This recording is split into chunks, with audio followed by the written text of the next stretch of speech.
as in the first heat. Well, what will Ingebrigtsen do here? Because he's not a naturally fast runner. He's jogged off over the first few meters. Goodness me, way behind the rest, Ingebrigtsen. He's 7 or 8 meters down after 100. What is he playing at? This is utterly bizarre.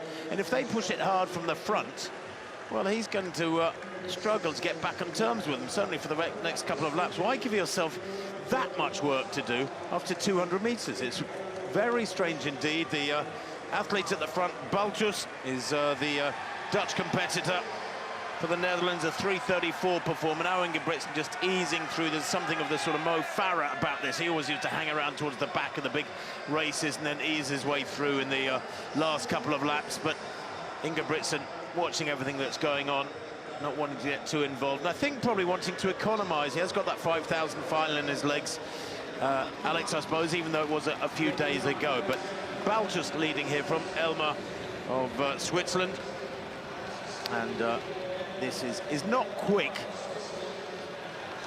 but perhaps a little bit quicker than the first race. Well, yes, I mean, he does have that in his legs, but he's used to doubling up in this exact way at the last 2 European Championships and winning gold across both events. So don't see it being a huge factor when you consider also that he didn't have to run a preliminary round. And yes, if he wasn't feeling like doubling up, the fact that it was a straight final might have helped him in that sense. And trying to make a move through on the inside there. It's again a bit of a squabble in the middle. We've seen a couple of falls, particularly in that steeplechase heat, where there was 3 fallers, I think it was. It all made very dicey, very nervous viewing. So they enter this penultimate lap with Ingebrigtsen right towards the back, boxed on the inside. He's got plenty of time, 2:01 at 800 meters. Remember the last 800 in the first heat, semi-finals in effect, just 2 races before the final, was about 1:49.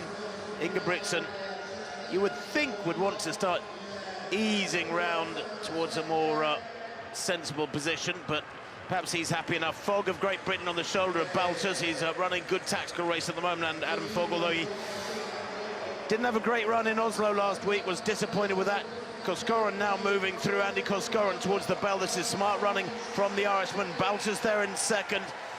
Fogg losing his position at the moment badly as they go through the bell. He's back in about 9th place, and it looks like there's a fall there, and there is. And 4 men have gone down. Oh, that's disastrous. That is disastrous. And the Swede, I think, is really suffering there. It looks like he's hurting. It's Pilstrom who's on the ground.